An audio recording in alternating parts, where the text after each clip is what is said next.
online service GBI Villa Citra di sepanjang minggu ini.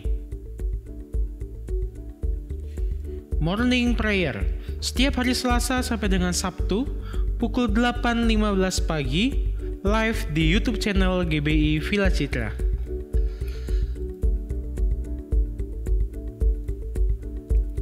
Live Prayer, setiap hari Jumat, pukul 7 malam, live di YouTube channel GBI Villa Citra.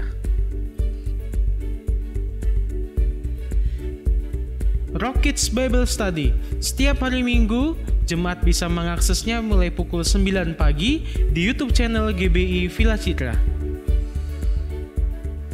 Bagi jemaat yang ingin ibadah raya secara onsite di gereja, Anda diwajibkan untuk mendaftarkan diri terlebih dahulu melalui WhatsApp, SMS, telepon ke nomor 0851 0038 0456 atau DM ke Instagram gereja di @GBI-Villa-Citra. Pendaftaran dibuka mulai hari Minggu pukul 18.00 sampai dengan hari Sabtu pukul 19.00. Pengiriman barcode akan dilakukan pada hari Selasa sampai dengan Sabtu dari pukul 09.00 sampai dengan 15.00.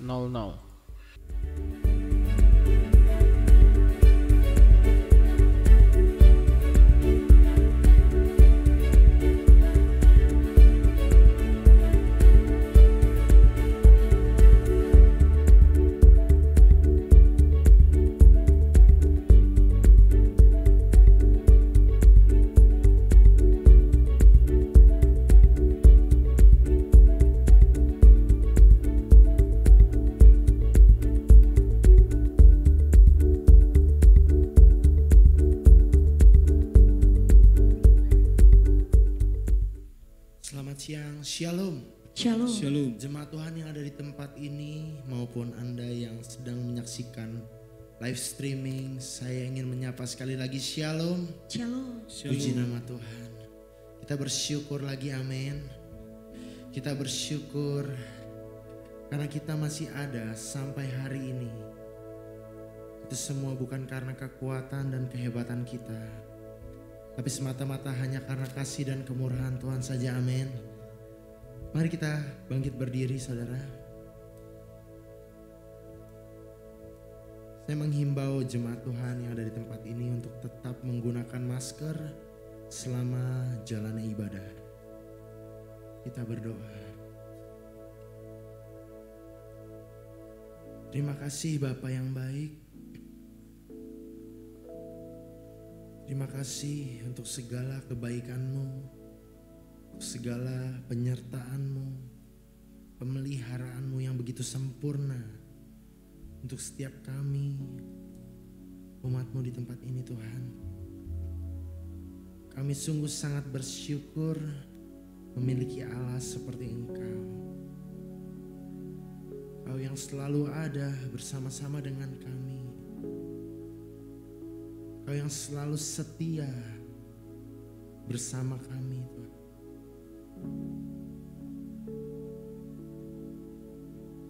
Bahkan ketika kondisi terburuk pun, tangan-Mu tidak akan pernah terlambat untuk menolong kami Tuhan.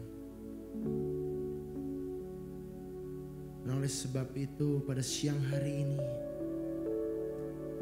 kami mau berikan hati kami, kami mau berikan hidup kami. Kami mau menyembah-Mu Tuhan. Kami mau angkat puji-pujian kami. Kami mau melompat dan bersorak buat Engkau Tuhan. Raja di atas segala raja. Raja yang memerintah berdaulat atas hidup kami.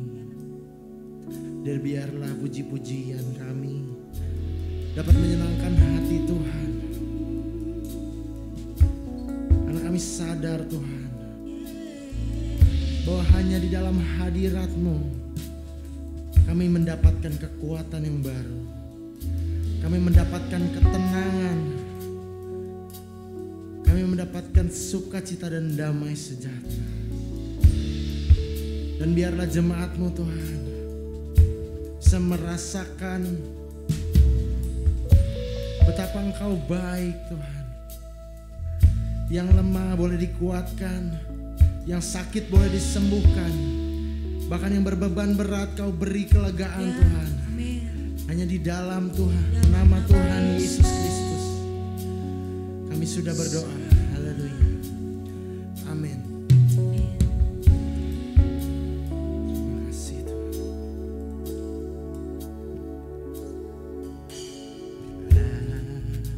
Buka mataku dan lihat wajah-Mu, ku terkagum bila ku lihat hidupku dan karya tangan-Mu, ku tersanjung karena semua yang baik dalam hidupku, itulah karya-Mu. Kau beri kesempatan yang baru, dan ku ingin mengenal-Mu Tuhan lebih dalam dari semua yang ku kenal. Tiada kasih yang melebihi-Mu, ku ada untuk menjadi penyembah-Mu. Sampai kapanpun Tuhan, kami ada untuk menyembah-Mu Tuhan.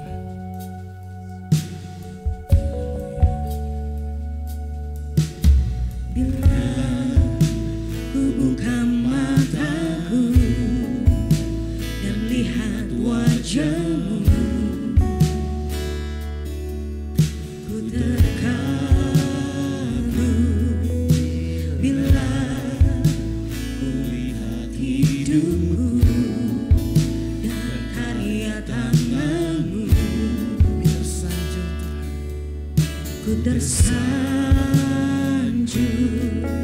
karena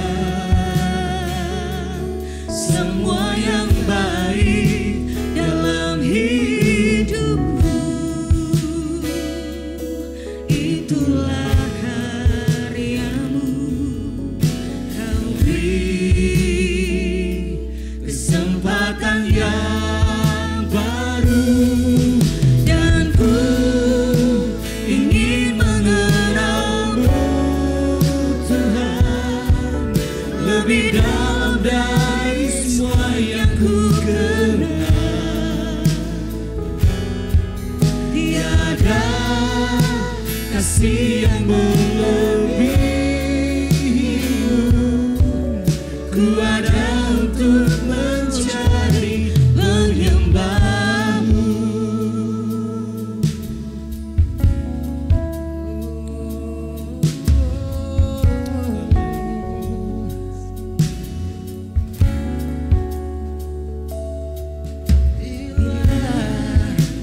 Ku buka mataku dan lihat wajah-Mu, Kau yang selalu buat kami ku terkagum bila ku lihat hidupku dan karya tangan-Mu, ku tersanjung karena semua yang baik dalam hidupku, itulah karya-Mu. Kau beri kesempatan yang baru, dan ku ingin mengenal-Mu Tuhan lebih dalam dari semua yang ku kenal.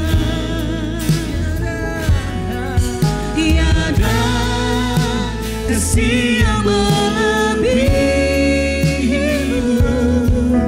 ku ada untuk menjadi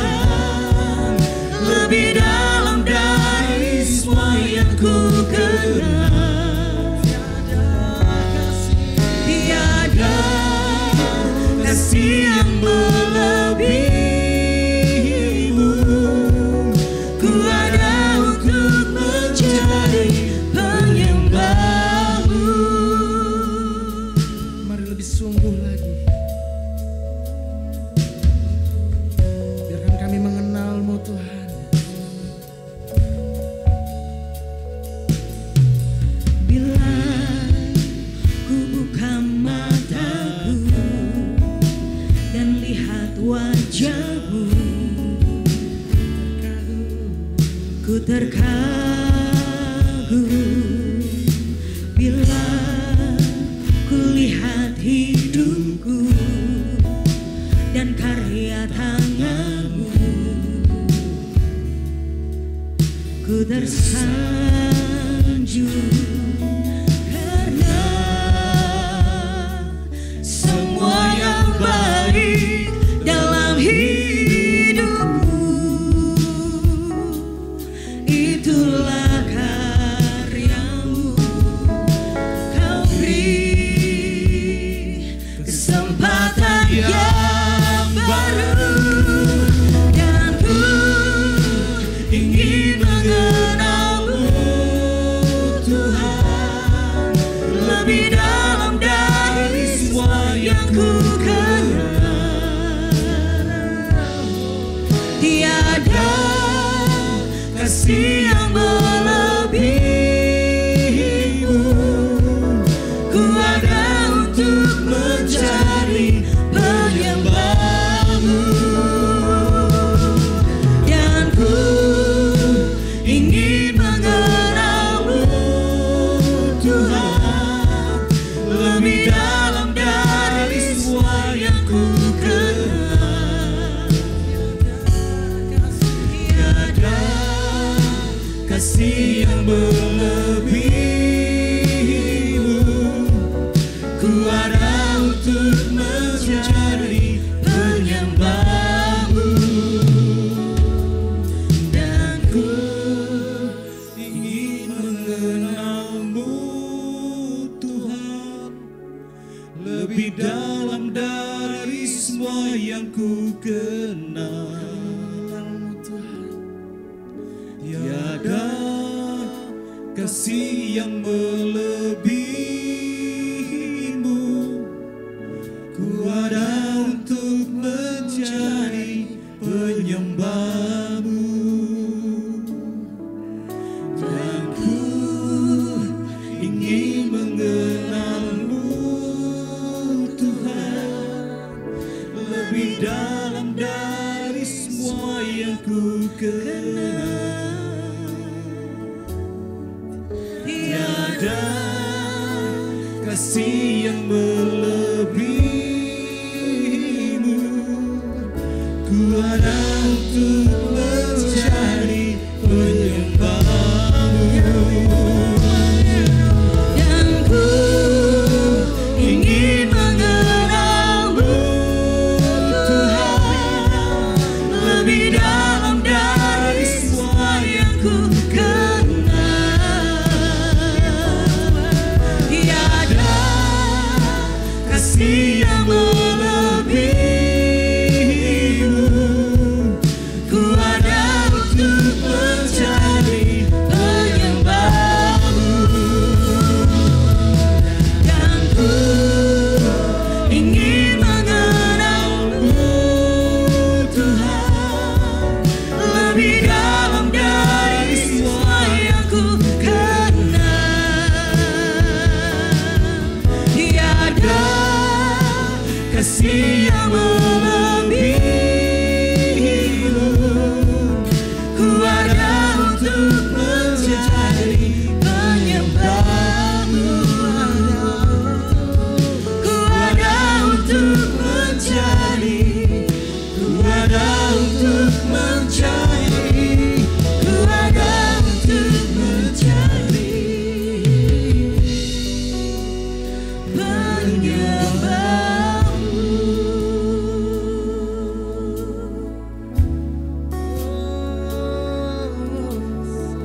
Cari penyembahmu. Kami sembah Kau Tuhan. Kami ada menjadi sembah Kau Tuhan. Kami ada untuk menyembahmu. Sungguh terkagum melihat Kau Tuhan. Terima kasih. Sembah Kau Tuhan. Terkagum melihat karyamu, kasih-Mu yang besar.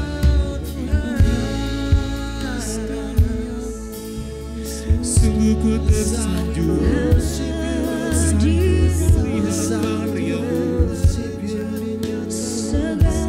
semua yang baik Tuhan, semua yang baik dalam hidup kami itu karena-Mu Yesus. Terima kasih Tuhan, terima kasih Yesus.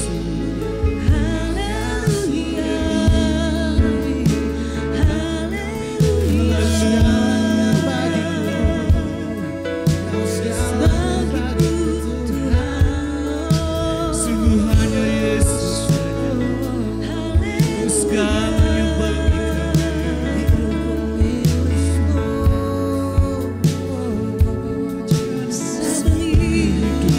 Mari kita sembah, kami. kita sembah Tuhan kita. Kau yang terlebih besar, Kau yang kami percaya, Kau yang kami andalkan.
Kami sungguh sangat menyadari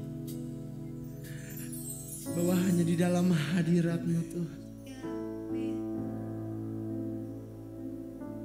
hati kami tenang Tuhan.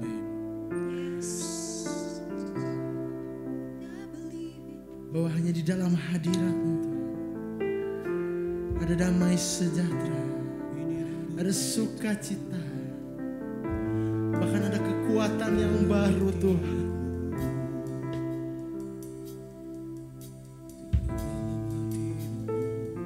Apapun masalah yang saudara dan saya hadapi saat hari ini, saya terlalu percaya bahwa Engkau, kita tidak berjalan sendirian. Dia yang tidak pernah meninggalkan kami, Dia yang tidak pernah meninggalkan kita sedetik pun. Dia yang selalu ada bersama dengan kita sampai hari ini. Dia yang selalu setia bersama-sama dengan kita. Terima kasih Tuhan.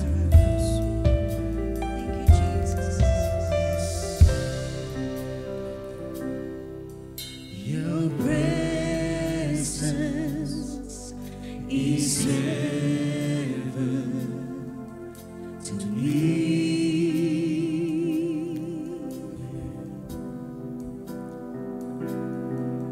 Your presence is heaven.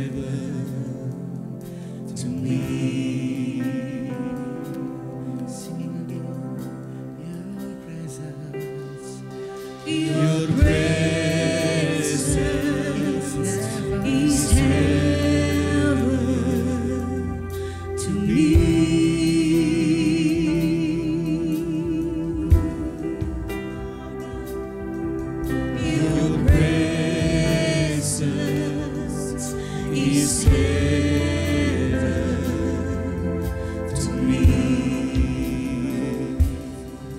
Your presence is heaven to me. Your presence is heaven to me.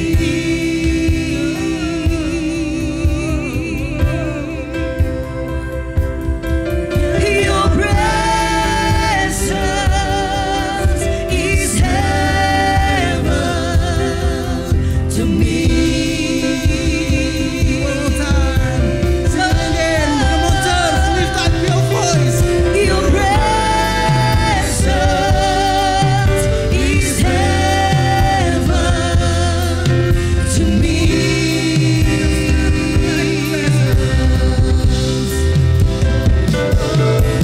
Your presence is heaven to me.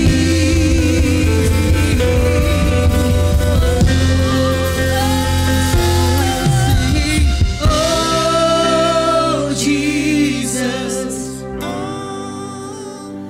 Jesus,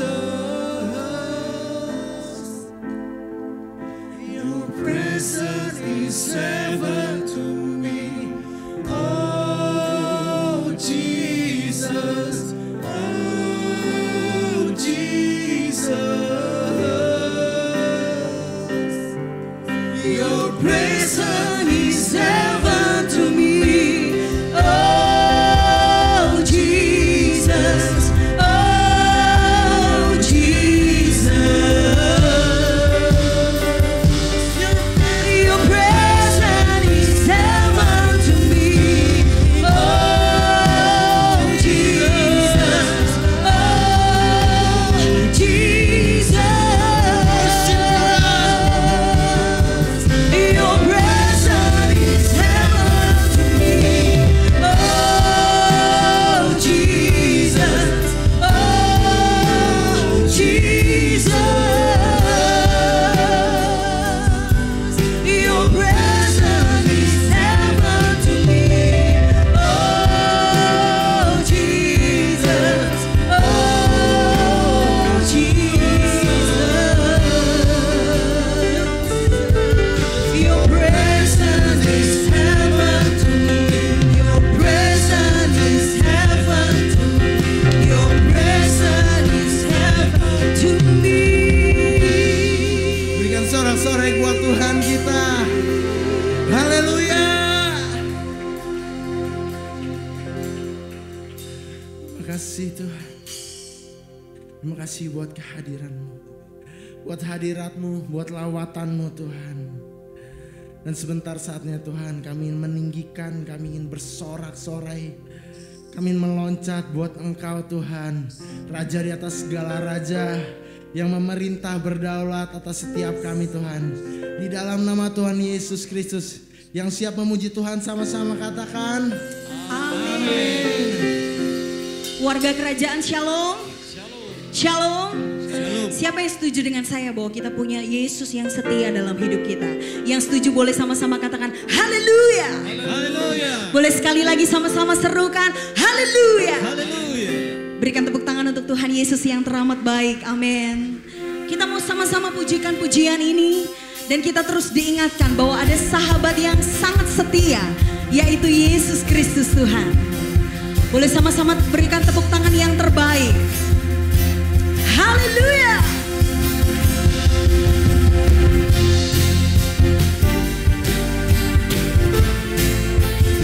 Kami mau puji nama-Mu Tuhan Yesus untuk selama-lamanya Tuhan.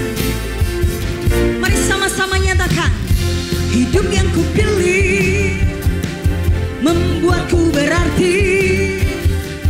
Karena Yesus Tuhan tempatku percaya dan berharap. Ku buka mataku, katakan lihat sekelilingmu. Kami mau nyatakan Tuhan kebenarannya yang membebaskan. Karena kuasa-Mu, katakan karena kehebatanmu, ku dapat lakukan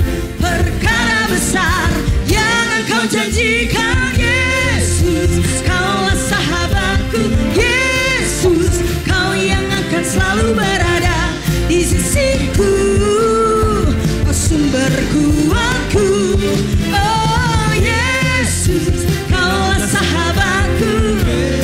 Ya, Engkau yang selalu hadir di dalam setiap kehidupan kami Tuhan.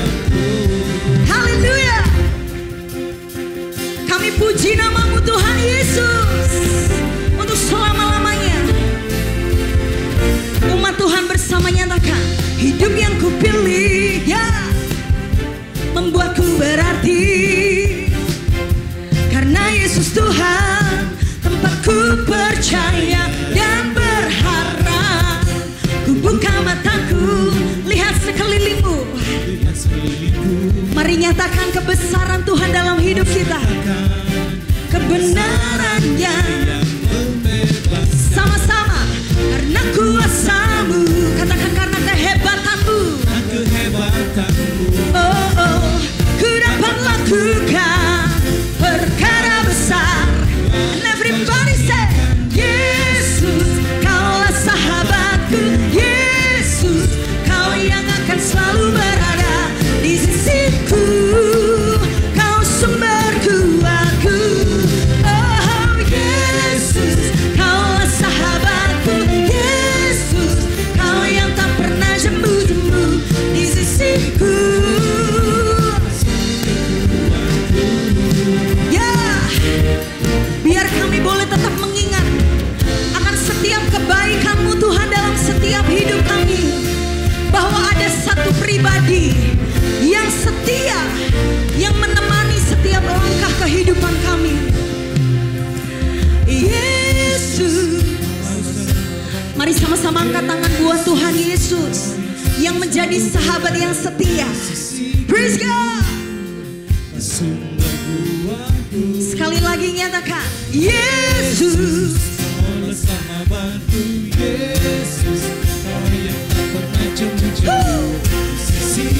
Amin, nyatakan Tuhan. Oh, Yesus, Kaulah sahabatku. Yesus, Kau yang akan selalu berada. Kau sumberku, aku. Oh Yesus, Kaulah sahabatku. Engkau yang tidak pernah jemu-jemu. Haleluya. Oleh sebab itu kami nyatakan, Kau sahabatku, berada di sisiku. Kau sahabatku selama-lamanya. Katakan, Kau sahabat, berada di sisiku selama-lamanya. Boleh berikan tepuk tangan yang panjang buat Tuhan Yesus. Haleluya.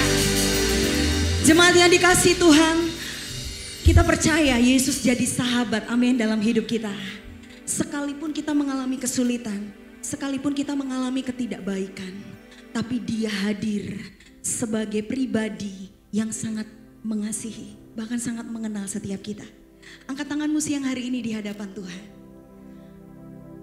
Kami bersyukur Tuhan, kami punya seorang sahabat, pribadi yang sangat mengerti kami lebih dari siapapun.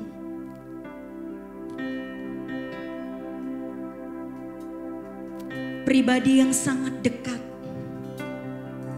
bahkan Engkau yang mengerti setiap hati kami.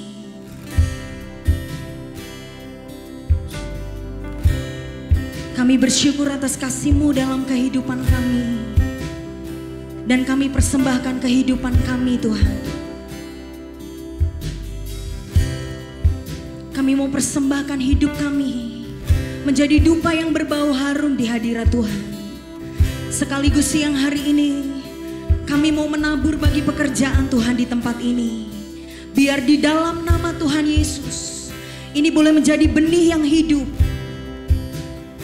yang berguna bagi pekerjaan Tuhan di tempat ini. Kami berdoa, kami mengucap syukur di dalam nama Tuhan Yesus. Amin. Jemaat Tuhan dipersilakan duduk. Mari yang bertugas dapat maju ke depan untuk mempersiapkan persembahan kita siang ini. Tiada yang dapat pisahkan ku dari terangnya kasih-Mu. Kau hadirkan ketenangan yang tak bisa dunia berikan.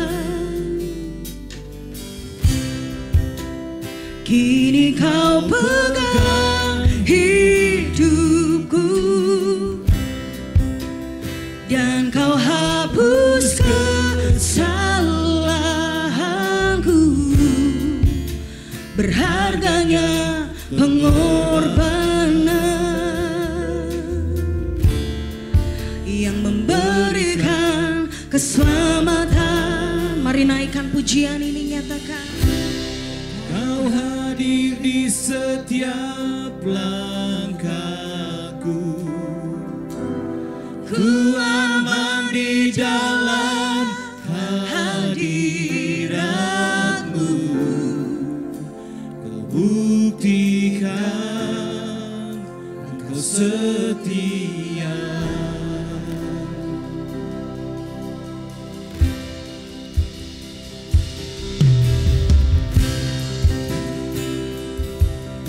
Sungguh kami percaya bahwa tidak ada yang dapat memisahkan kami dari kasih-Mu yang besar, Tuhan. Oleh sebab itu kami nyatakan, tiada yang dapat pisahkan ku dari terangnya kasih-Mu. Kau hadirkan ketenangan yang tak bisa dunia berikan. Kami percaya, Tuhan. Kini Kau pegang hidupku dan Kau hapus kesalahanku. Berharganya pengorbanan yang memberikan keselamatan. Kau hadir di setiap langkahku, ku aman di dalam hadirat-Mu. Kau buktikan Engkau setia. Ini yang kami mau lakukan, Tuhan.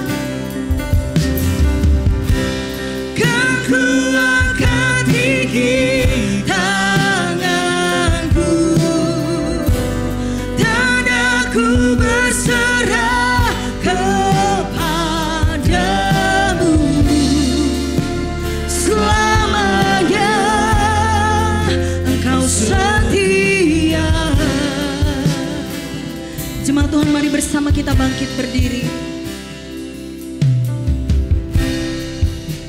Tiada yang dapat pisahkan ku dari terangnya kasih-Mu. Kau hadirkan ketenangan. Ya, kami percaya, Tuhan. Bisa dunia berikan. Kini Kau pegang hidupku dan Kau hapus kesalahanku. Berharganya pengorbanan yang memberikan keselamatan. Kau hadir di setiap langkahku. Sungguh kami percaya, Tuhan. Kami aman, kami tenang di dalam hadirat-Mu. Kau buktikan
setiap langkah. Ini yang kami sadari Tuhan. Ku aman di dalam, Kami aman dalam hadirat-Mu. buktikan Engkau setia. Kami angkat tangan kami di hadapan-Mu Tuhan. Kan ku angkat tinggi tanganku, tanda-Ku berserah kepadamu selamanya.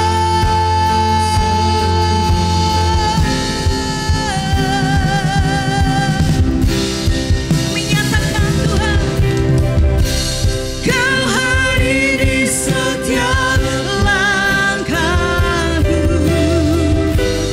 Ku aman di dalam hadirat-Mu. Buktikan Engkau setia. Kami angkat tangan kami di hadirat-Mu. dan ku angkat tinggi tanganku, tanda-Ku berserah kepadamu selamanya. Kau setia. Biarkan umat Tuhan bersama-sama mari nyatakan,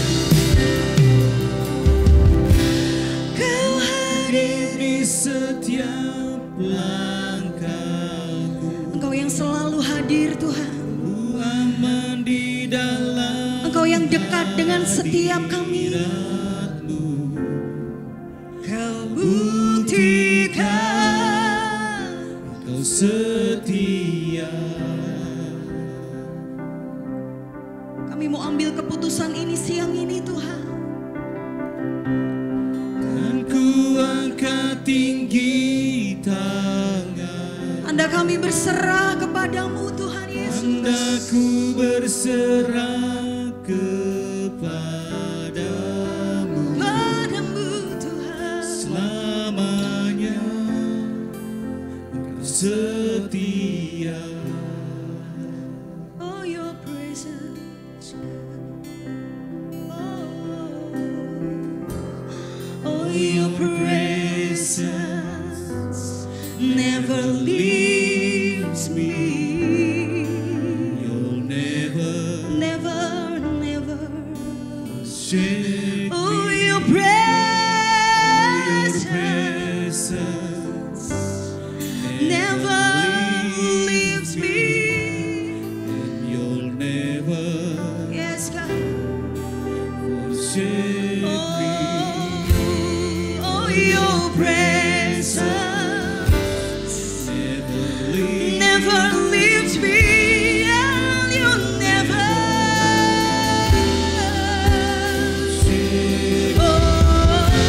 Oh, your presence leaves me, and you'll never.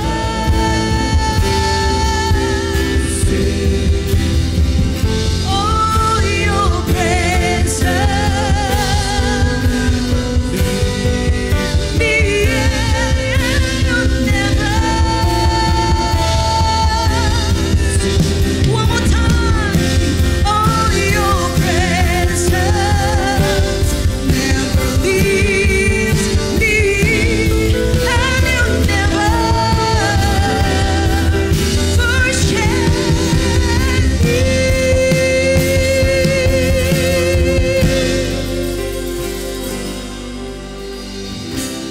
Kau hadir Di setiap langkahku, Waktu dan tempat kami persilakan. ku aman di dalam hadirat-Mu. Buktikan Engkau setia.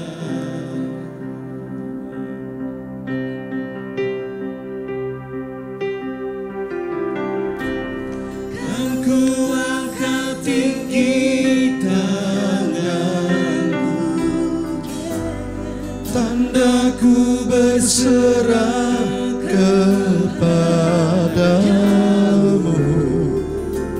selamanya, Engkau setia. Terima kasih Tuhan, ini yang kami yakini, Engkau selalu ada bersama dengan kami, bahkan Engkau tinggal di dalam kami. Kemanapun kami berada, di situ pun Engkau ada. Hanya terkadang kami merasa Engkau meninggalkan kami, tapi sesungguhnya Engkau ada dalam hidup kami, melekat di dalam diri kami. Engkau adalah Allah Immanuel, Allah tinggal di dalam kami, selalu bersama dengan kami. Terima kasih Tuhan untuk pengertian melalui pujian ini yang mengingatkan kami betapa Tuhan kami begitu mengasihi kami, tidak pernah meninggalkan kami dalam keadaan apapun juga. Saatnya Tuhan berfirman, kami siap untuk mendengarkannya. Mari Roh Kudus berikan kami kasih karunia untuk bisa mengerti. Berikan kami pemahaman, berikan kami penerangan, berikan kami iluminasi. Berikan kami Tuhan Yesus untuk bisa mengerti apa yang Tuhan ingin kami ketahui melalui kebenaran firman-Mu. Ke dalam tangan-Mu Tuhan Yesus kami menyerahkan mimbar ini. Di dalam nama Tuhan Yesus kami berdoa dan kami bersyukur. Semua kita yang percaya diberkati, sama-sama katakan amin. Puji Tuhan, shalom Bapak Ibu Saudara. Apa kabar semuanya? Tuhan kita baik, dahsyat, luar biasa. Nah Bapak Ibu Saudara yang kasih dalam Tuhan, hari ini saya akan menyampaikan satu kebenaran, yaitu mengenal kitab suci atau mengenal Alkitab yang kita pegang, yang kita baca, yang kita renungkan, yang kita pelajari, yang kita dalami. Ya, mari kita buka di dalam 2 Timotius pasal 3 ayat 15 sampai ayat yang ke-17. Ketiga ayat ini kita akan baca, saudaraku yang kasih dalam Tuhan. 2, 3. Ingatlah juga bahwa dari kecil engkau sudah mengenal kitab suci yang dapat memberi hikmat kepadamu dan menuntun engkau kepada keselamatan oleh iman kepada Kristus Yesus. Segala tulisan yang diilhamkan Allah memang bermanfaat untuk mengajar, untuk menyatakan kesalahan, untuk memperbaiki kelakuan, dan untuk mendidik orang dalam kebenaran. Dengan demikian tiap-tiap manusia kepunyaan Allah diperlengkapi untuk setiap perbuatan baik. Nah Bapak Ibu Saudara yang kekasih dalam Tuhan, jadi Timotius ini dari sejak kecil dia sudah mengenal kitab suci, ya. Nah kenapa Timotius sejak kecil sudah mengenal kitab suci? Biasanya orang masih kecil itu belum tahu apa-apa, kerjanya cuma hanya main, ya. Tetapi kita melihat kebenaran ayat ini bahwa dari kecil engkau sudah mengenal kitab suci. Jadi Paulus mengatakan bahwa Timotius ini seorang pemuda yang tumbuh jadi seorang anak muda yang hidupnya memberikan keteladanan yang luar biasa. Terjadi bukan begitu saja. Ternyata dia melihat bahwa Timotius ini bisa sampai hari ini dia menjadi kawan sekerja daripada Timotius, seorang murid Timotius yang begitu muda tapi mampu memberikan keteladanan dalam hidupnya. Ternyata Paulus katakan, ternyata sejak kecil engkau sudah kenal kitab suci, ya. Nah, mengapa Timotius sejak kecil bisa mengenal kitab suci, saudaraku yang kasih dalam Tuhan? Karena ada dua orang yang sangat berpengaruh dalam hidupnya. Orang yang pertama, saudaraku yang kasih, coba kita lihat dalam 2 Timotius 1 ayat 5. 2 Timotius 1 ayat 5. Sebab aku teringat akan imanmu yang tulus ikhlas, yaitu iman yang pertama-tama aku hidup di dalam nenekmu Lois. Jadi orang yang pertama yang sangat mempengaruhi pertumbuhan iman daripada Timotius ini adalah neneknya yang namanya Lois. Yang kedua, ibumu Eunike, yang aku yakin hidup juga di dalam kamu. Jadi kita melihat bahwa dua orang inilah yang memiliki pengaruh yang sangat kuat sampai karakter iman daripada Timotius ini bertumbuh dengan luar biasa. Nah, kita melihat bagaimana cara kedua wanita ini, nenek dan ibu ini mengajar cucu dan anaknya, saudara. Ya, tentu mereka mengacu kepada kitab suci. Jadi kitab suci itu memang menjadi landasan cara hidup maupun cara mengajar anak. Nah, kalau kita mengacu kepada cara mengajar anak, kita akan melihat di dalam kitab suci. Ulangan pasal yang ke-6 ayat 7. Nah, Tuhan mengajarkan bangsa Israel bagaimana mengajar anak-anak mereka. Ya, haruslah engkau mengajarkannya berulang-ulang kepada anak-anakmu dan membicarakannya apabila engkau duduk di rumahmu, apabila engkau sedang dalam perjalanan, apabila engkau berbaring dan apabila engkau bangun.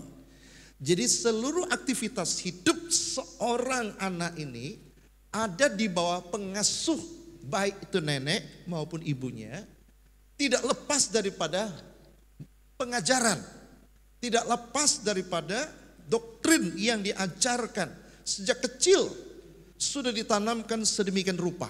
Jadi kita melihat memang untuk urusan rohani perempuan itu memang jauh lebih menonjol ya. Kalau saya lihat yang hadir juga dalam ibadah ini sebagian besar juga terdiri daripada perempuan. Di mana-mana, hampir semua gereja itu begitu, saudara. Ya, diwarnai dengan kehadiran perempuan itu jauh lebih tekun, lebih disiplin. Apalagi mereka mendidik anak mereka, ya.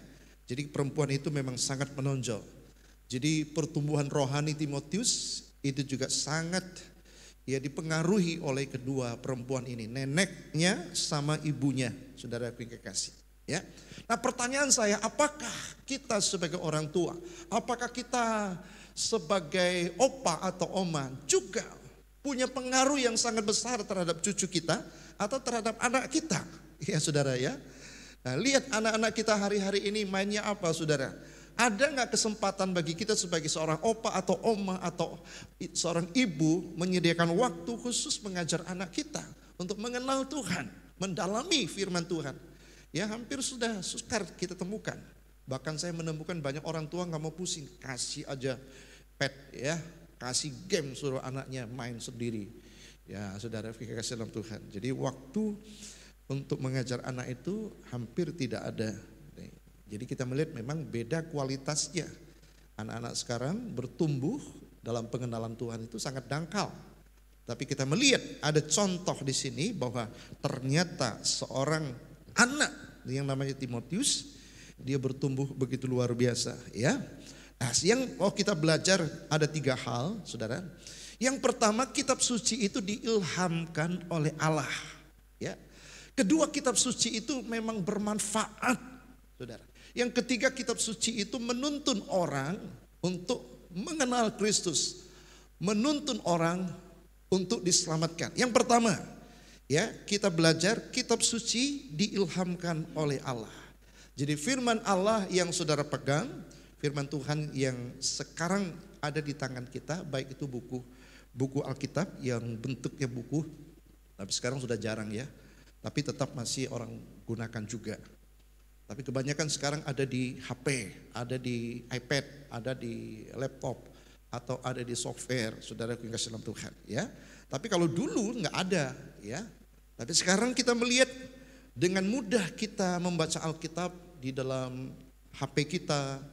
Tetapi apakah betul walaupun untuk saat ini dengan mudah kita buka Alkitab untuk membacanya, tapi persoalannya apakah kita membacanya atau tidak, ya?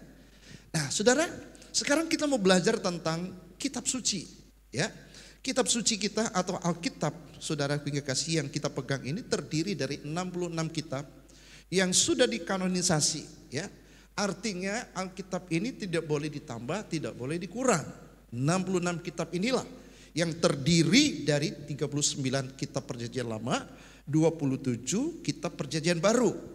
Nah, kapan saudara yang kekasih, ya, ditulis Alkitab ini, saudara, ya? Nah, kalau kita melihat, saudara, kita belajar firman Tuhan, kita akan selalu menemukan bahwa ada namanya sebelum Masehi dan sesudah Masehi, ya. Sebelum SM atau before Christ atau AD, ya, saudaraku yang kekasih dalam Tuhan, yang dikenal dengan istilah apa namanya Anno Domini, ya, atau sesudah Kristus, sebelum Kristus, ya, atau sebelum Kristus, SM atau M, Masehi. Nah, saudaraku yang kekasih, jadi Alkitab kita ini ditulis dalam kurun waktu antara 1500 sampai 1600 tahun. Jadi cukup lama menulis Alkitab ini, saudaraku yang kekasih. Nah, usia Alkitab kita yang kita baca, yang menjadi pedoman pegangan hidup kita, usianya, umurnya Alkitab kita ini sekitar 3.500 tahun lamanya, saudara, ya. Sebab Alkitab kita itu, saudara, kitab Kejadian itu ditulis lebih kurang 1.500 sebelum Masehi atau sebelum Kristus lahir. Nah, kalau sebelum Yesus lahir, Alkitab Perjanjian Lama itu sudah ditulis 1.500 tahun. Kalau sekarang kita hidup di 2020, tinggal ditambahkan 1.500 tambah 2020, jadi lebih kurang 3.520 tahun usia Alkitab kita. Alkitab yang kita pegang, Alkitab yang kita percaya, Alkitab yang menjadi pedoman dasar hidup kita sebagai orang percaya, usianya itu sudah 3.520 tahun. Penulis pertama, saudara, Alkitab kita itu ditulis oleh Musa. Walaupun ada orang berkata Ayub, ya, tapi Ayub, kitab Ayub itu ditulis oleh siapapun sampai hari ini itu belum diketahui pasti, ya. Tapi banyak orang mengklaim bahwa penulis pertama Alkitab, yaitu kitab Kejadian, kitab Keluaran, ya, kitab Imamat, Bilangan, Ulangan, itu ditulis oleh Musa. Itulah 5 kitab Taurat itu. Terutama kitab Kejadian. Ditulis 1.500 tahun yang lalu. Penulis kitab terakhir itu ditulis oleh Rasul Yohanes. Jadi awal dunia ini ditulis oleh Musa. Akhir dunia ini ditulis oleh Rasul Yohanes. Ditutup dengan kitab Wahyu, saudaraku. Ya. Nah, saudaraku yang kekasih, jadi Alkitab kita ditulis dari 3 benua. Baik ditulis di Asia, di Afrika, ya. Kitab Kejadian itu ditulis di Afrika itu, saudara. Ya, padang gurun kan, saudara, ya. Pasti di Afrika. Nah, terus Eropa, Turki itu termasuk Eropa.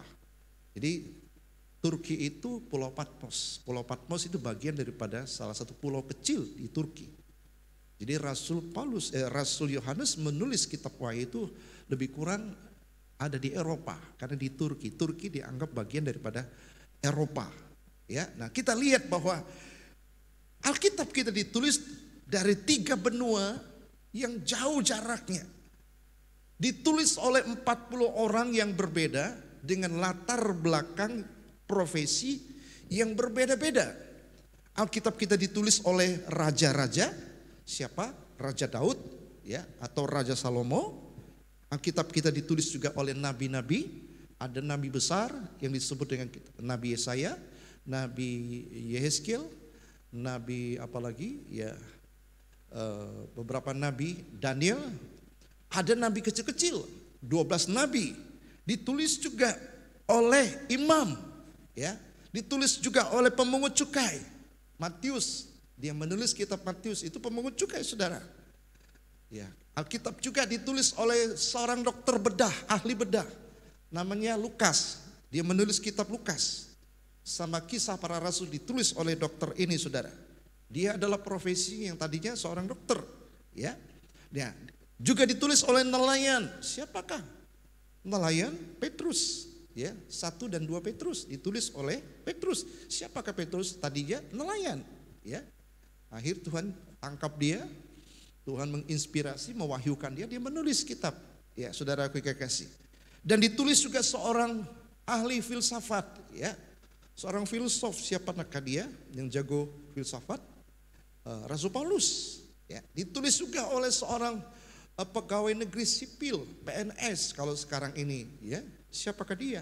Ya, Nabi Nehemia, saudaraku yang kekasih dalam Tuhan, ya.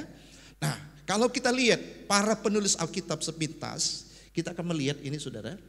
Para penulis Alkitab ini ditulis pertama oleh Musa, ya. Musa ini siapa? Musa ini kan lebih menonjol, ya, dia seorang ahli politik, saudara. Karena dia tinggal di istana, ya, saudara yang kasih dalam Tuhan. Sebenarnya dia memang dicalonkan untuk menggantikan Firaun, ya. Tapi karena dia lari, dia tinggalkan, dia kembali kepada setelah dia memukul seseorang, karena dia lihat bangsanya ditindas, dianiaya, karena darahnya masih darah Yahudi, ya, darah Israelnya masih begitu kental.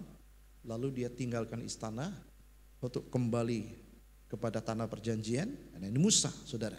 Dia menulis kitab baik Kejadian, Keluaran, Imamat, Bilangan, Ulangan, termasuk kitab Mazmur pasal 90 ditulis oleh Musa.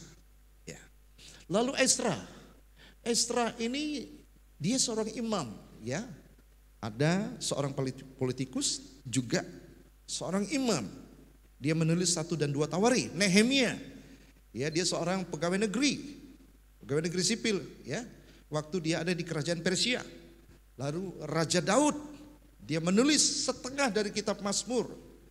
Raja Salomo, dia juga menulis kitab Mazmur, ya, menulis kitab Amsal, kitab Pengkhotbah dan Kidung Agung, ya, ditulis oleh Salomo, ya. Terus dalam kitab Mazmur ada juga penulis yang namanya Asaf. Ada juga yang namanya Korah, Bani Korah, itu kan. Ada juga yang namanya Heman. Itu semua ada di dalam kitab Mazmur. Jadi kitab Mazmur tidak ditulis hanya oleh Daud saja, tapi berbagai seniman dan jenis orang. Ada namanya Etan, ya, itu menulis kitab Mazmur. Lalu kitab Amsal, tidak semua kitab Amsal ditulis oleh Raja Salomo, ada juga yang menulis Agur, ada juga Lemuel, ya. Lalu kitab Yesaya ditulis oleh Nabi Yesaya, kitab Yeremia ditulis oleh Yeremia, dan kitab Peratapan ditulis oleh Yeremia. Yehezkiel menulis kitab Yehezkiel. Daniel, ya, menulis kitab Daniel. Daniel itu siapa? Daniel itu lebih cocok kalau sekarang ini kita melihat dia sebagai seorang perdana menteri. Karena dia memang bekerja, ya, di dalam sebuah kerajaan di negara Babel, saudara yang kekasih, ya. Dia itu seorang perdana menteri, tapi dipakai Tuhan memberikan inspirasi dan dia menulis kitab Daniel, baik itu di lereng gunung maupun di istana pada waktu dia tinggal di sana. Hosea itu nabi-nabi kecil, 12 nabi, ya, termasuk Nabi Amos. Dia bukan hanya nabi, tapi dia tadinya juga seorang gembala. Nah, dia menulis begitu banyak, ya. Amos, Obadja, Yoel, Nahum, Mika, Habakuk, Sefanya, Hagai, Zakaria, Maliaki. Nah, itulah kitab nabi-nabi kecil. Kenapa disebut nabi kecil?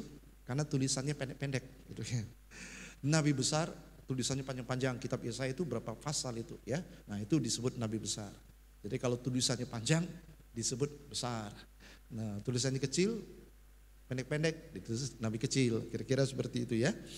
Nah, saudara kasih dalam Tuhan, Matius pemungut cukai, Markus anak rohani Petrus, ya, rekan sekerja daripada Paulus. Lukas seorang dokter ahli bedah dia. Lalu Yohanes, dia memang murid Yesus murni yang selalu menyandar di dada Tuhan Yesus. Paulus, dia menulis kitab Roma, ya, 1 dan 2 Korintus, Galatia, Efesus, Filipi, Kolose, ya, 1 Tesalonika, 2 Tesalonika, 1 Timotius, 2 Timotius, dan kitab Titus dan Filipi. Bahkan termasuk kitab Ibrani diprediksi itu ditulis oleh Rasul Paulus. Yakobus ini adik dari Tuhan Yesus, dia menulis kitab Yakobus. Lalu Petrus, dia seorang nelayan, ya. Dia menulis 1-2 Petrus. Yudas, dia menulis surat Yudas. Joshua, ya, Joshua itu adalah termasuk murid daripada Musa. Dia seorang jenderal yang selalu ada di medan perang, dia selalu di depan. Jadi orang memprediksi bahwa dia tadinya seorang jenderal. Akhirnya dia dipakai Tuhan untuk menulis kitab Yosua. Ya, lalu Ayub, siapa yang menulis kitab Ayub? Masih belum diketahui. Ada orang berkata ini temannya Ayub sendiri yang tulis, ada yang berkata Ayub sendiri yang tulis. Ya, nah kira-kira kita bisa melihat gambarannya bahwa bagaimana Alkitab itu ditulis oleh lebih kurang sekitar 39-40 orang. Lalu ditulis dalam 3 bahasa. Jadi kitab yang saudara pegang itu ada 3 bahasa. Ya, ditulis dalam bahasa Ibrani khusus untuk perjanjian lama. Itu pakai semua bahasa Ibrani. Ya, bahasa Ibrani itu bahasa resminya orang Yahudi, orang Israel, itu bahasa Ibrani. Lalu kitab perjanjian lama juga ditulis dalam bahasa Aramik, ya. Nah, bahasa Aramik ini bahasa Ibrani sehari-hari. Bahasa ibulah kira-kira begitu ya. Nah, khususnya kitab Esra digunakan bahasa Aramik, atau kitab Nehemia, kitab Ester digunakan bahasa Aramik, Saudara, ya. Bahkan Yesus sendiri pun menggunakan bahasa Aramik, ya. Dia sempat mengucap dalam kata talitakum, ya, artinya hai anak muda, bangunlah, ya. Lalu Efata, lalu ada Eloi, Eloi lama sabatani. Kalau Matius menulis Eli, Eli, tapi bahasa Aramnya jadi Eloi, Eloi, saudaraku yang kekasih dalam Tuhan, ya. Lalu Getsemani itu juga diambil dari bahasa Aramik, saudara. Lalu apalagi Golgota itu juga bahasa Aram, ya, bahasa Aramik, ya. Lalu Hakaldama itu juga bahasa Aramik, saudara. Jadi kita melihat bahwa Alkitab kita ada bahasa Ibrani, ada bahasa Aramik, dan ada bahasa Yunani. Nah, bahasa Yunani ini digunakan dalam kitab perjanjian baru itu semua menggunakan bahasa Yunani. Hanya beberapa kata saja masih menggunakan bahasa Aramik, yaitu bahasa Ibrani sehari-hari, ya. Nah, saudaraku kekasih, jadi Alkitab kita ditulis di tempat yang berbeda-beda. Ya, ada yang ditulis di Gunung Sinai seperti 10 hukum Taurat itu, Musa mendapatkannya di sana. Ya, ada Alkitab kita ditulis di istana seperti Raja Daud, saudaraku yang kekasih, Yerusalem, ya. Ada kitab kita ditulis di Pulau Patmos seperti kitab Wahyu, ya, ditulis di Pulau Patmos dan kerajaan Romawi, ya. Kitab Roma ditulis di kerajaan di Romawi, ya, Paulus menulisnya. Bahkan Paulus juga menulisnya di penjara, di kitab Filipi, kitab Filemon, ya.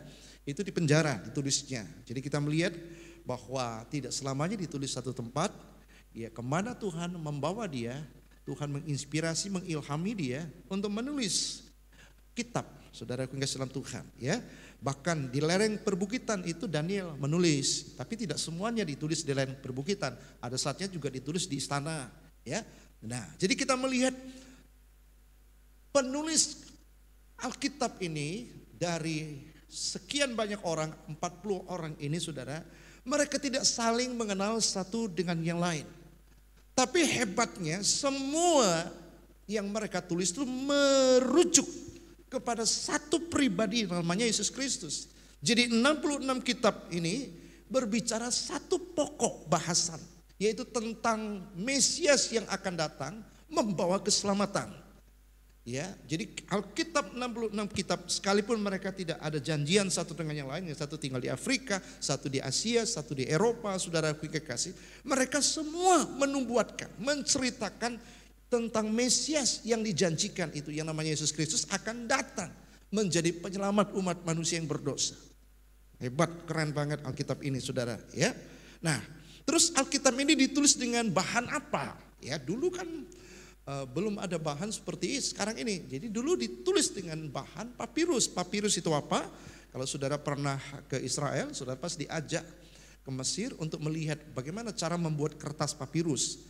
Ternyata papirus ini dibuat dari tanaman rumput buluh halus yang tumbuhnya di pinggir sungai Nil, dan di Syria itu banyak sekali.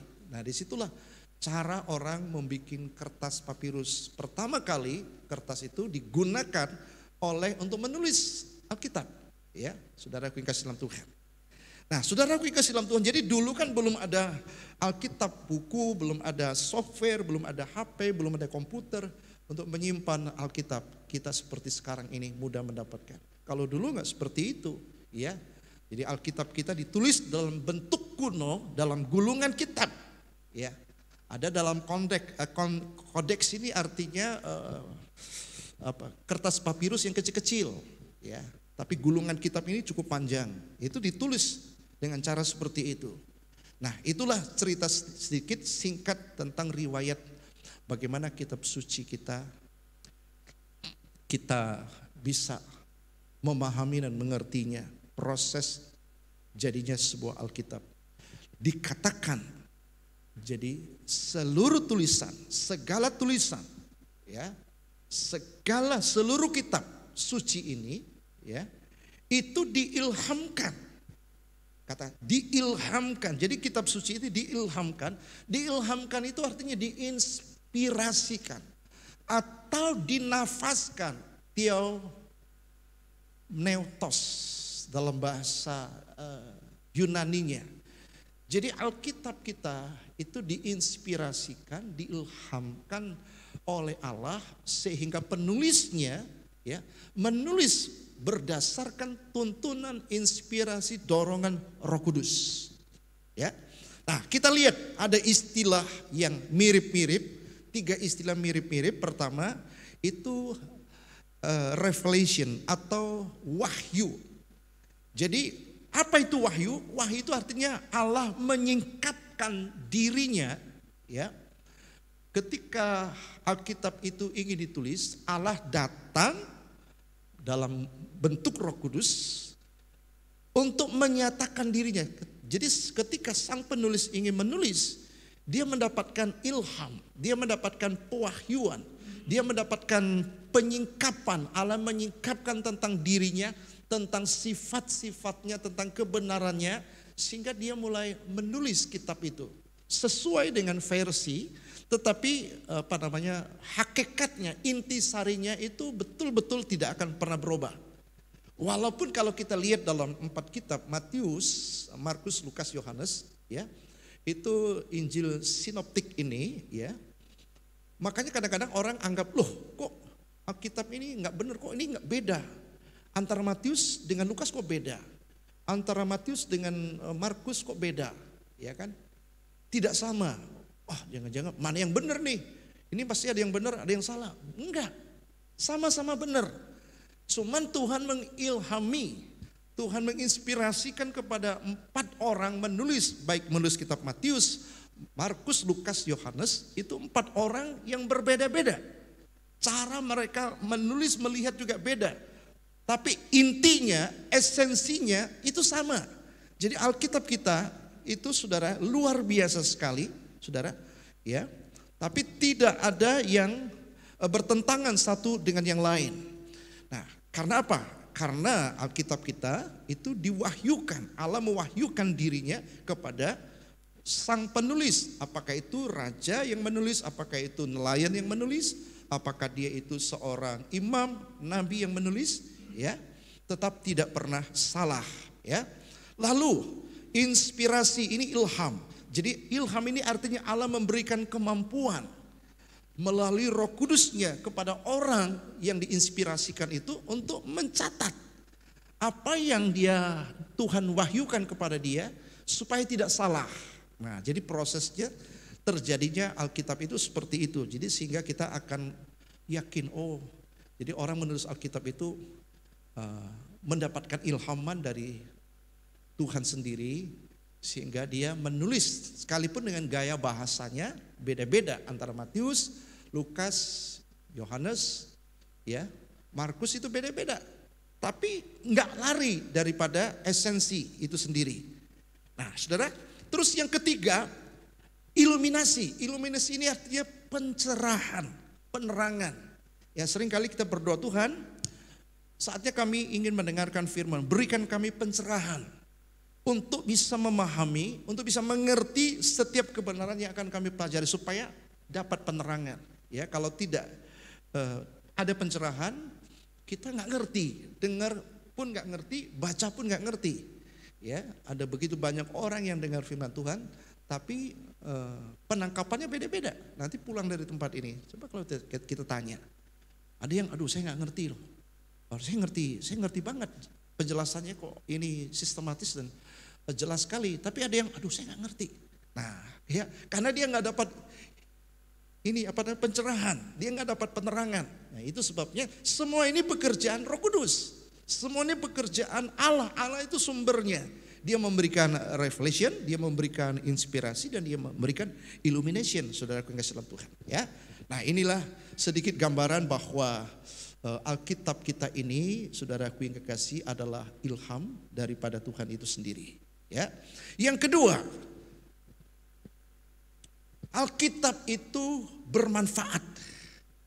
Selain Alkitab itu adalah diilhami oleh Roh Kudus, oleh Allah sendiri. Kedua, kitab suci ini, ya, kitab suci yang kita baca ini bermanfaat untuk 4 hal. Dalam ayat ini dikatakan bermanfaat untuk mengajar. Nah, kata mengajar dalam bahasa Inggrisnya dia menggunakan kata doktrin. Doktrin itu artinya pengajaran dasar. Ya, kekristenan itu ada pengajaran dasar. Nah, orang Kristen selama ini yang saya coba amati di mimbar ini kebanyakan orang cuman hanya memotivasi jemaat bagaimana memiliki karakter yang baik. Salah nggak salah. Bagaimana bisa mendapat berkat dari Tuhan? Bagaimana bisa mendapatkan kesembuhan? Bagaimana bisa mendapatkan pertolongan Tuhan? Salah nggak salah. Ya, tapi kebanyakan mimbar ini cuman hanya seperti seorang motivator, memotivasi orang itu untuk mencapai target, ya. Saya kalau ikut bagaimana seorang motivator menjual sebuah produk, dia nge-push semua pesertanya bagaimana dia mencapai target bisa menjual. Nah, kebanyakan mimbar di gereja itu ya pengkhotbah lakukan hal yang begitu, saudara. Ya, tapi ayat ini berkata ya bahwa kitab suci ini bermanfaat satu untuk mengajar.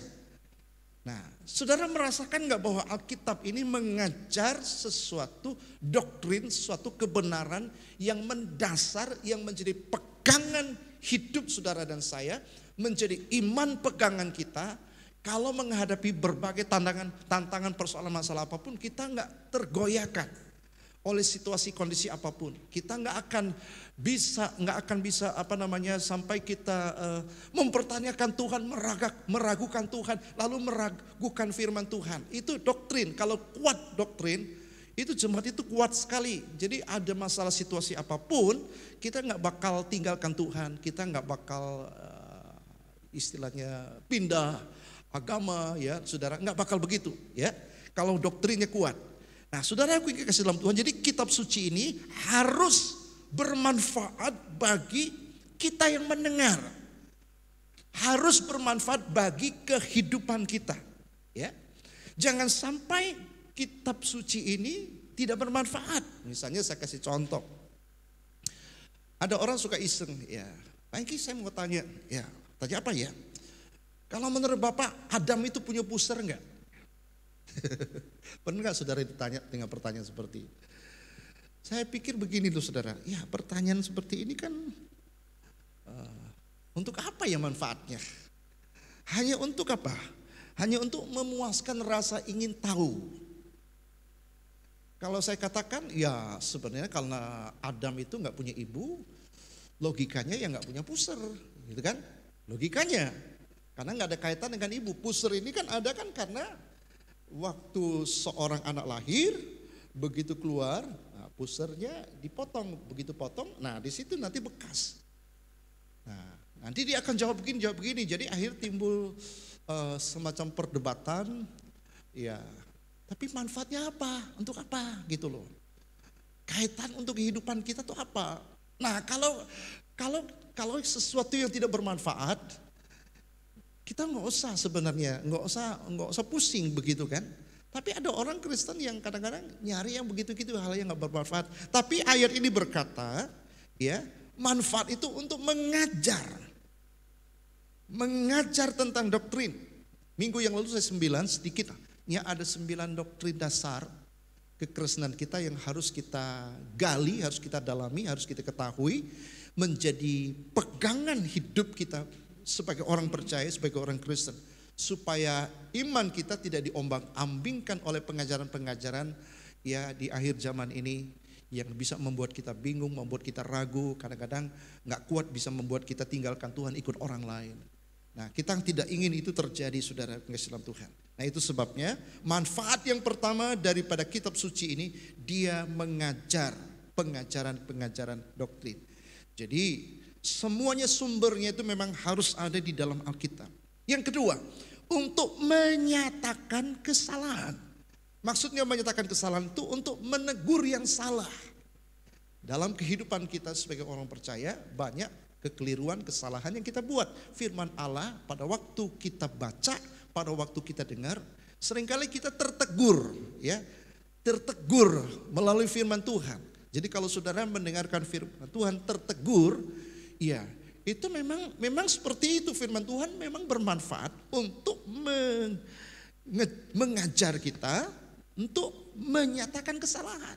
Ya, jadi kalau saudara dikatakan, oh kalau menurut firman Tuhan kamu salah, harus gini-gini, kita harus terima dengan rendah hati, saudara. Ya, yang ketiga memperbaiki kelakuan atau mengoreksi kelakuan kita, mengoreksi cara pandang kita tentang Tuhan kita. Saya menemukan banyak orang Kristen yang masih punya cara pandang yang salah terhadap Tuhannya. Ya, nah itu sebabnya firman Allah itu mengoreksi. Bukan gitu, Tuhan kita itu bukan begitu. Ya, Tuhan kita itu penuh dengan kasih karunia dan kebenaran.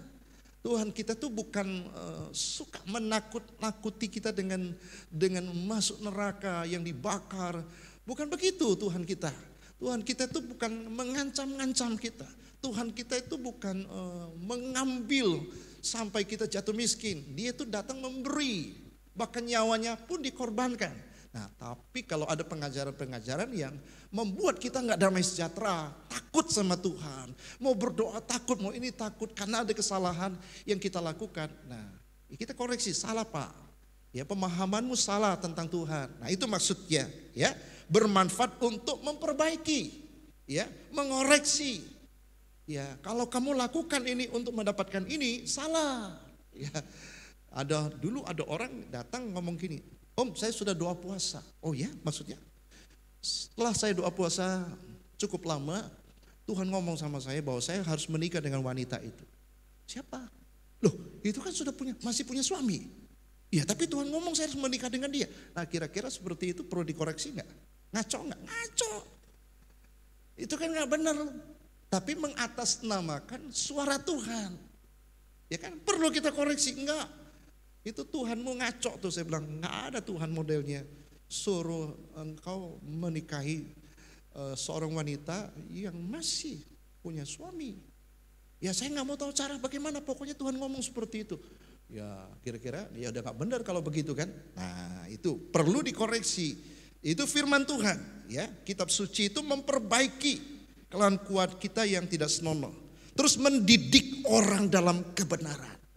Jadi firman Tuhan yang kita pegang, yang kita cintai, dia pasti mendidik saudara dan saya untuk hidup dalam kebenaran. Sudah pasti. Tidak mungkin orang yang mengaku ya baca Alkitab, mencintai firman Tuhan, suka terhadap firman Tuhan, tapi tidak hidup dalam kebenaran. Itu pasti ngaco, pasti ngawur saudara. Ya, pasti ada kebenaran di dalam orang itu. Ya. Yang kelima, saya tambahkan, ya firman Tuhan ini memang kitab suci ini bermanfaat untuk mengubah hidup saudara dan saya. Saya temukan begitu banyak orang yang bergaul dengan firman Tuhan, yang suka dengan firman Tuhan, hidupnya itu berubah. Nggak mungkin hidupnya tidak berubah kalau dia suka mendengarkan firman Tuhan. Iman timbul dari pendengaran. Dia dengarkan firman Tuhan, ya. Iman timbul dari pendengaran, pendengaran akan firman Kristus. Firman Tuhan yang diurapi itu akan menimbulkan iman, ya. Iman itu bisa mengalahkan ketakutan, mengalahkan kekhawatiran, mengalahkan kecemasan, membuat kita kuat menghadapi badai, menghadapi tantangan. Ya, karena ketika kita dengarkan firman Tuhan, ketika kita baca firman Tuhan, pasti firman itu mengubah hidup seseorang. Tidak mungkin orang itu tidak berubah kalau setiap hari dia bergaul dengan firman Tuhan.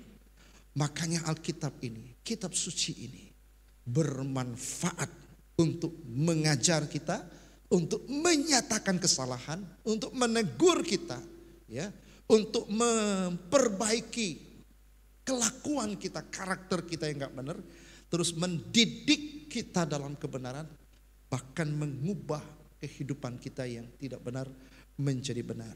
Ya, dalam Mazmur 119 ayat 5, 105 berkata, firman-Mu itu pelita bagi kakiku dan terang bagi jalanku.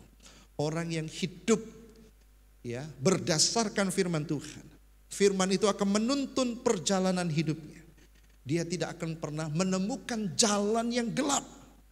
Saya terlalu percaya orang yang hidup bergaul dengan firman Tuhan, maka firman itu akan menjadi pelita bagi langkah kakinya. Firman Tuhan itu akan menuntun perjalanan hidupnya. Firman Tuhan itu akan menerangi setiap perjalanan hidupnya. Apakah perjalanan ekonomimu, perjalanan rumah tanggamu akan dibuat terang oleh Tuhan. Karena ada firman Tuhan yang mengubah, yang menuntun perjalanan hidup saudara. Sebab itu saudara, bergaullah dengan Alkitab. Jadilah penasaran untuk mengetahui lebih dalam. Selidikilah firman Tuhan.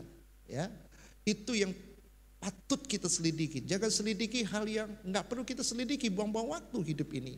Tapi kalau kamu gunakan waktu, banyak baca Alkitab, selidiki. Rasa pengen tahu yang tinggi, terus minta Roh Kudus berikan iluminasi, berikan penerangan, berikan pencerahan. Saya percaya Roh Kudus akan singkapkan kita jadi terbuka. Oh, ini maksudnya.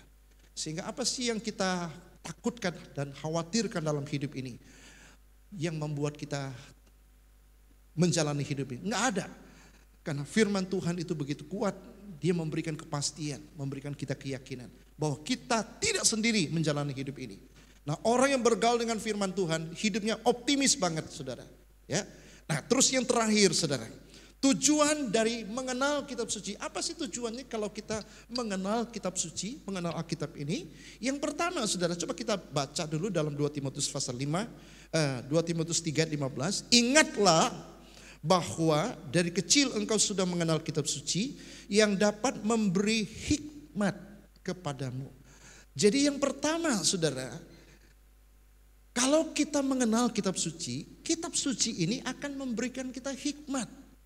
Tidak ada orang dalam hidup ini tidak membutuhkan hikmat. Ingat ya, ada sebuah peristiwa Salomo ketika dia mempersembahkan korban kepada Tuhan. Tuhan nantang dia. Salomo, kamu minta apa? Dia tidak minta kekayaan, dia tidak minta yang lain, tapi dia minta hikmat. Ya, bagaimana dia memiliki hikmat Tuhan untuk memimpin sebuah negara yang besar. Bagaimana menjalani hidup ini? Nah saudara, kita butuh hikmat ya, di hari-hari ini. Bagaimana cara kita menghadapi orang, menghadapi situasi, kondisi, menghadapi apapun. Kalau ada hikmat Tuhan yang menyertai hidupmu, waduh indah sekali dan luar biasa. Kita akan melihat ada begitu banyak jalan yang terbuka, pertolongan Tuhan, cara Tuhan menyelesaikan masalah yang kita hadapi ya, dengan hikmat yang menyertai kita.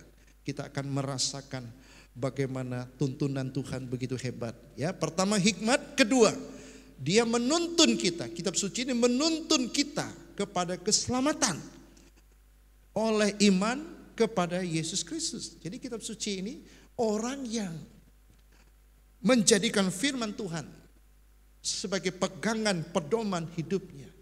Maka firman ini memberikan manfaat.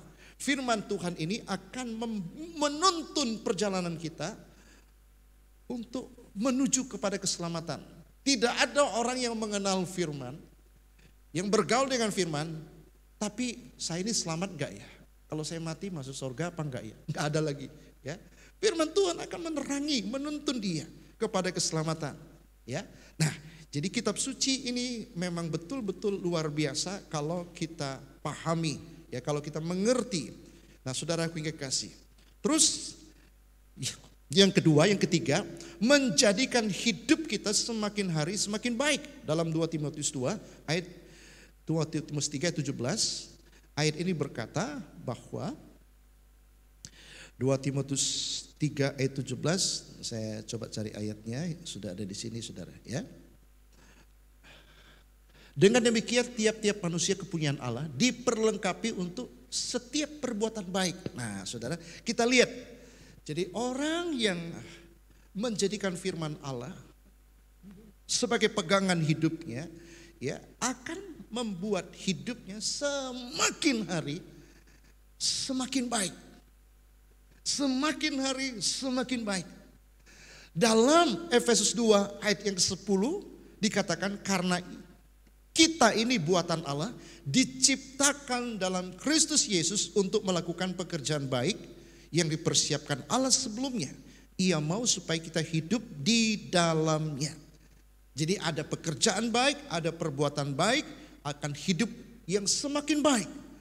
Percayalah saudara, buktikan sendiri. Kalau kita bergaul dengan firman Tuhan, kita yakin bahwa ini adalah perkataan Tuhan, ya, yang ya dan amin. Firman Tuhan bisa mengubah hidup saya, firman Tuhan bisa mengajar saya, menuntun saya. Hidup saya akan semakin baik, hidup saya akan semakin benar, hidup saya akan semakin menuju kepada apa yang Tuhan janjikan, apa yang Tuhan katakan melalui firman-Nya. Kita akan melakukan pekerjaan baik. Orang yang hidup bergaul dengan firman Allah tidak mungkin melakukan yang jahat, dia pasti melakukan yang baik. Titus 2 ayat 13 dan 14, dengan menantikan penggenapan pengharapan kita yang penuh bahagia dan penyataan kemuliaan Allah yang maha besar dan juru selamat kita Yesus Kristus yang telah menyerahkan dirinya bagi kita untuk membebaskan kita dari segala kejahatan dan untuk menguduskan bagi dirinya suatu umat kepunyaannya sendiri yang rajin berbuat baik.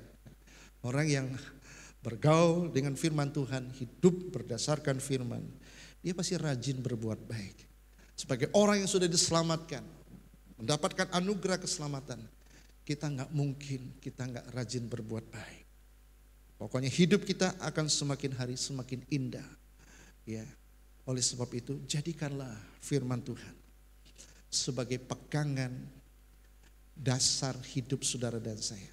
Cintailah firman Tuhan, bergaullah dengan firman Tuhan, bacalah firman Tuhan. Gali firman Tuhan, renungkan firman Tuhan, minta pemahaman, minta pewahyuan, minta iluminasi, ya, minta pencerahan dari Roh Kudus. Ayat ini maksudnya apa? Ya, pasti Roh Kudus akan memberikan penerangan, pencerahan, sehingga hidup kita yang kita jalani sesuai dengan keinginan Tuhan, sesuai dengan tujuan Tuhan, sesuai dengan firman-Nya. Sebagai orang yang sudah diselamatkan, pasti kita memiliki buah roh dalam arti berbuat baik. Jadi berbuat baik itu merupakan kesukaan kita, merupakan sesuatu yang kita lakukan itu dengan senang hati saudara. Ya, Tuhan kiranya menolong saudara dan saya untuk mengerti pemahaman ini dan kita belajar bagaimana mengenal kitab suci. Ya, ada 3 hal yang kita belajar. Pertama, kitab suci itu diilhamkan. Kedua, kitab suci itu memang bermanfaat. Ada 4-5 manfaat. Yang terakhir, kitab suci itu betul-betul ya menuntun saudara dan saya ya menuju kepada keselamatan oleh iman di dalam Yesus Kristus. Firman Allah, kitab suci ini memberikan saudara dan saya hikmat bagaimana menjalani kehidupan ini. Kita butuh hikmat, butuh Tuhan lebih dari apapun dan siapapun dalam hidup ini. Carilah jawaban di dalam firman Tuhan. Kitab suci yang sudah ada di tangan saudara, yang ada di HP saudara. Bukalah, bacalah, renungkanlah dengan penuh cinta. Karena setiap perkataan dari Tuhan itu adalah ya dan amin. Tuhan Yesus berkata, manusia hidup bukan dari roti saja. Ya, zamannya Tuhan Yesus, roti itu makanan utama. Kalau kita sekarang ini manusia hidup bukan dari nasi saja, ya, tapi dari firman. Artinya apa? Selain kita mendapatkan makanan jasmani, kita mesti punya porsi makanan rohani. Nah, pertanyaan saya, sudahkah kita jadikan firman Allah merupakan makanan kita sehari-hari yang akan menguatkan roh saudara, akan menguatkan jiwa saudara, bahkan menguatkan tubuh kita. Di dalam firman Tuhan ada kuasa yang mengubah hidup saudara dan saya. Mari kita bangkit berdiri Bapak Ibu Saudara. Kita nyanyikan nyanyian yang berkata, firman-Mu pelita bagi kakiku dan terang bagi jalanku.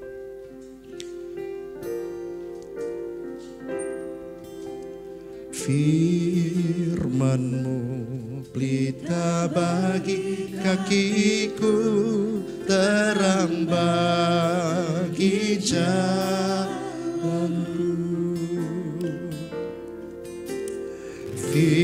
Firman-Mu pelita bagi kakiku, terang bagi jalanku. Waktu ku bimbang dan hilang jalanku, tetaplah Kau di sisiku, dan takkan ku takut asal Kau di dekatku, besertaku selamanya.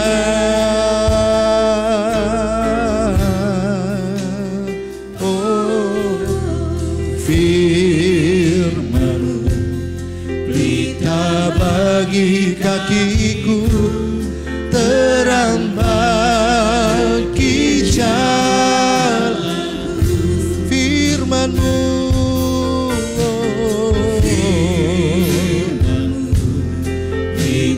bagi kakiku, terang bagi jalan. Bapak Ibu Saudara, sebelum kita pulang dari tempat ini, berapa banyak di antara kita yang berkata dan percayai bahwa firman Tuhan adalah ya dan amin?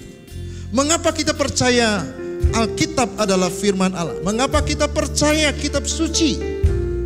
Karena firman Allah, kitab suci ini diilhamkan oleh Allah. Firman Allah adalah perkataan Allah sendiri. Perkataan yang keluar dari mulut Allah yang penuh dengan kuasa. Firman Tuhan tidak pernah gagal. Saudara dan saya bisa gagal, tapi perkataan Tuhan tidak bisa gagal. Kitab suci tidak pernah gagal. Apa yang Tuhan janjikan, apa yang Tuhan ucapkan, baik 2000 tahun yang lalu sudah lampau sekian lama, tapi kuasanya tetap berlaku. Pengaruhnya tetap berlaku buat saudara dan saya. Yang menjadikan firman Tuhan itu sebagai pedoman pegangan dalam hidup ini. Berapa banyak di antara kita yang berkata, Tuhan, saya mau jadikan firman-Mu, saya mau jadikan kitab suci sebagai pegangan pedoman dalam hidup saya, dalam menjalani seluruh aspek hidup ini. Kalau memang Engkau orangnya, bolehkah kita angkat tangan kita di hadapan Tuhan? Sementara tangan kirimu taruh di dada, kita nyanyikan nyanyian ini. Lalu kita mau berdoa, katakan firman-Mu.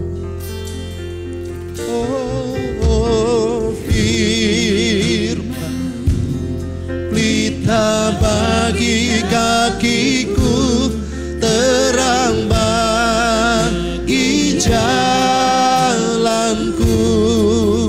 Oh, firman-Mu pelita bagi kakiku, terang bagi jalanku. Oh, waktu bimbang dan hilang jalanku, tetaplah Kau di sini. Dia berjanji Dia tidak akan meninggalkan saudara dan saya. Dia berfirman, tidak akan meninggalkan kita sedetik jua pun. Besertaku selamanya.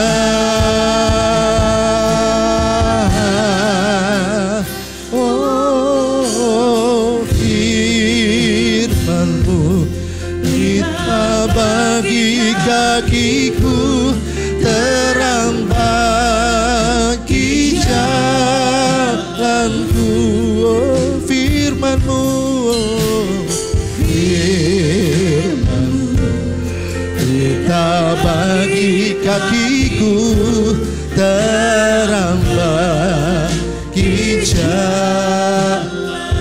terang bagi jalanku, terang bagi jalan. Sekali lagi katakan, terang bagi jalanku.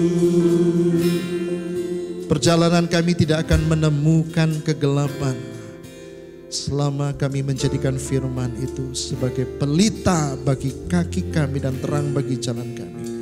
Perjalanan hidup kami akan diterangi oleh firman Tuhan, sehingga kami bisa melihat dengan jelas, kami bisa melihat ke depan, bahwa kami tidak perlu takut menghadapi hidup ini, karena di depan sana Engkau sudah menanti menunggu kami, sebab kami berjalan sesuai dengan kebenaran firman-Mu. Meteraikan semua kebenaran firman Tuhan yang sudah kami dengar, kami terima, tanamkan itu di dalam loh hati kami. Terpujilah nama-Mu Tuhan Yesus.